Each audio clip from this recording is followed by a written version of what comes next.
Hello there, friends. Welcome to Start Early Today, your daily dose of mindfulness and positivity. Lesson 6 of A Course in Miracles. I am upset because I see something that is not there. I am angry at blank because I see something that is not there. I am worried about blank because I see something that is not there.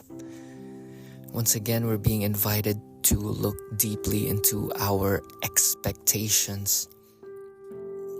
What is this expectation that is always causing us to contend with what is?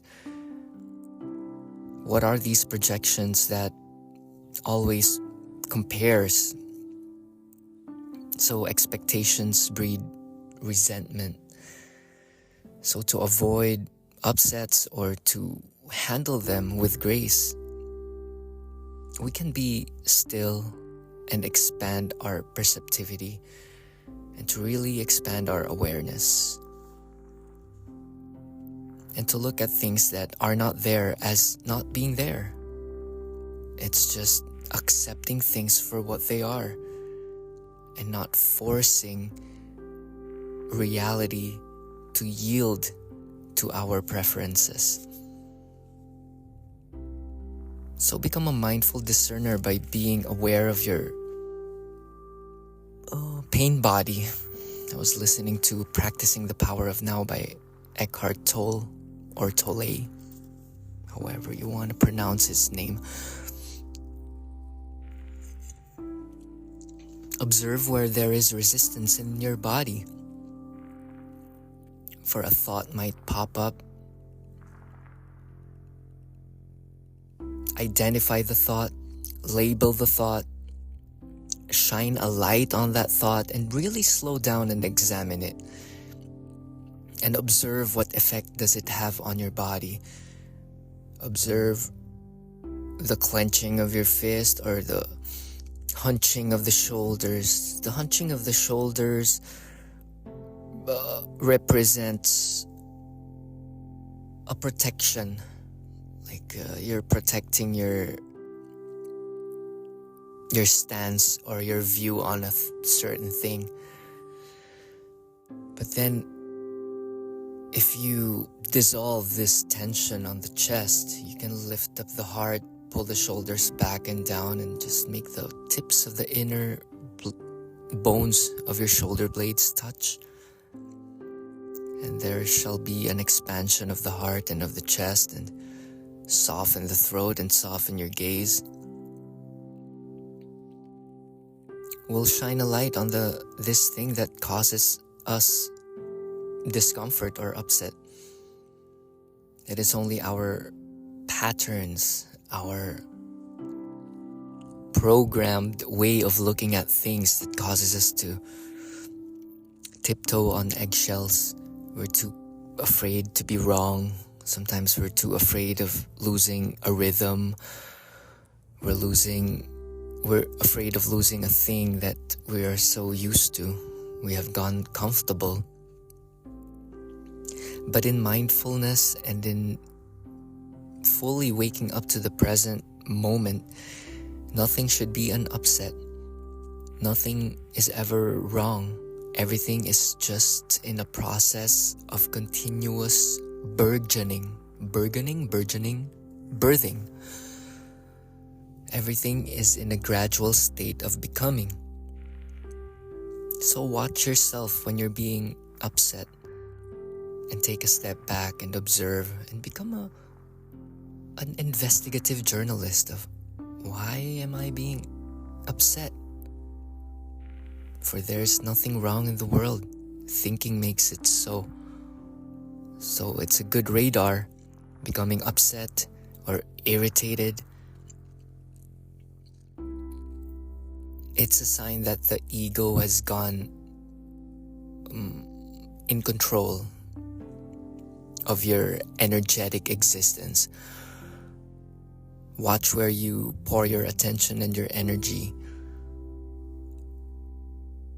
I heard last night that the mind can be a medium wherein the vital energy can be leaky. So contain your vital energy by being mindful and not giving it all to the ego serving its wants and needs. For the ego's wants and needs shall never be fulfilled. It will never be happy. If you give it its desired food, it will be happy for 2 minutes, and after chugging it down or devouring it, it'll want something else. Maybe it wants new shoes, or it will make a list of demands for it to become happy and at peace. So take control and empower yourself by being centered. Become aware of being aware, and know that there are two sides of you. There's the thinking mind, and then there's an aware mind. There's your personhood, and there's your spirithood. The one that is unchanging, that's your spirit. The one that is courageous and curious and ever so strong in figuring things out. There's always a spiritual solution to any problem, no matter how heavy or you think complex it might be. So never be to watch your upsets. Watch your upsets from a higher point of view, and you'll see that it's so futile. You'll discover that it ain't no thing. Whatever it is that you're afraid of is just in a process of it discovering itself. And we will continue to peel ourselves just like the onion, shedding its skin, up until you get to the core of the onion, which is still space, that of which it is onionness. Go to the core of you-ness. You are a divine spark of God. When you soften all parts of your body, all that will remain is your God consciousness. And when you're not upset, and when you're not thinking, when you're not debating and deliberating on how things should be, this is where miracles happen. You can then know what the next gracious steps are. The most efficient, wisest step for the highest good. And that it shall serve your highest being. So I wish for you the best today, and remember that you are not upset. You are upset because you see something that is not there. That's lesson number 6. A tool and a gateway for mindfulness. I love these quick lessons. I am upset because I see something that is not there. Just say that 10 times and it loses its power. The thing that upsets you loses its intensity. It's just like procrastinating. If you do the thing that you know you need to do, it loses its power over you.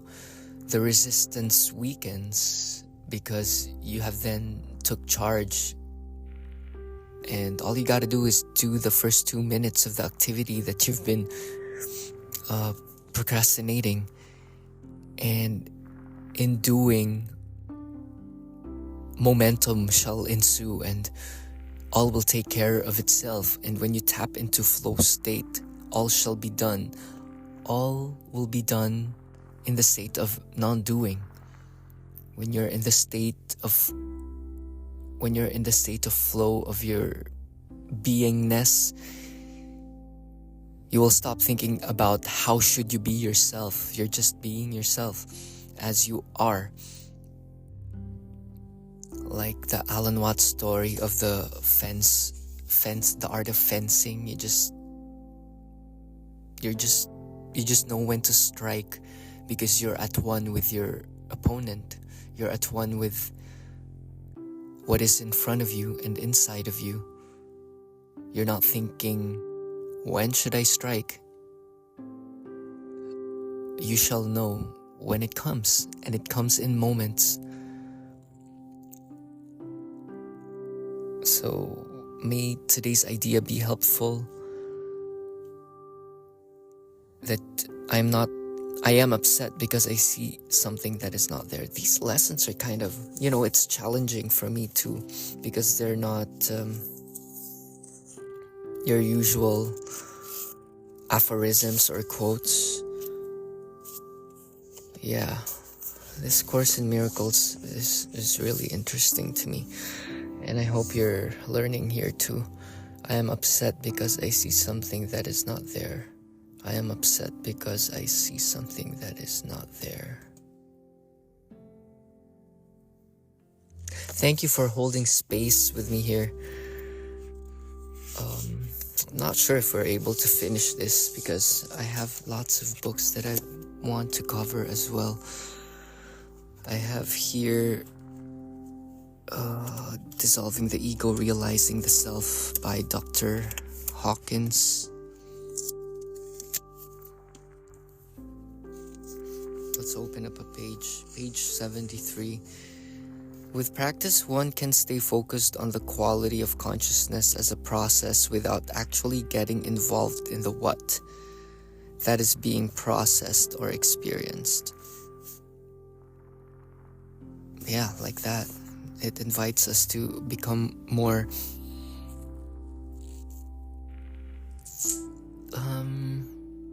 what's an adjective of the one who asks a lot of questions? Inquisitive. This invites us to be inquisitive of the quality of our consciousness. David Hawkins has a map of consciousness. So at 500, that's love, and 500 and up is like the good vibration, and 500 below is the low vibration. So just think of it as that, and think of always where you are in the vibrational consciousness map, and that will automatically bring you to the present. And the truth of what we are is we want to do good. We always want to be this good person. We want to be the best version that we can be. So becoming aware is truly a gift and a very, very sacred tool, or shall I say responsibility. Become aware of your vibrational resonance. Where are you hanging out? Are you hanging out in 500 or at 200? 200 below is shame, guilt, etc. So stay at 100. And how do you stay at 100? You sit still and become the silent watcher, and you relax everything, and you do not judge, not even yourself. And handle your upsets, shine a light on it, and dissolve it in the body. And there will be upsets that will come up. That's the game of life. The moment that your conscious mind awakens, there will be polarity immediately. Your mind will immediately start to think and calculate and compare and protect and predict. And how do we manage along these complexities? It is by staying mindful and know that the thinking mind has that nature, and accepting that nature and really looking deep within yourself what intention it carries. Becoming angry, becoming upset, look behind that. There's an intention behind that, and tend to that intention. The ego cares. That's why it's upset. It wants things to be a certain way, and honor it, and expand the lens of your mind, and and honor the ego's preference and honor what is as well, and move on with harmony and joy. Okay? Love the unlovable, do the undoable, bring heaven on earth. How's your coffee? I made ginger tea in my thermos instead of the usual coffee. Just change things up. It's a mixture of peppermint and ginger. We have a show on Saturday at Arlene's Grocery. Can't wait to see all of you there, and we're gonna rock the guitar. And I think that's it. Thank you, my friend. Hope all is well. Namaste.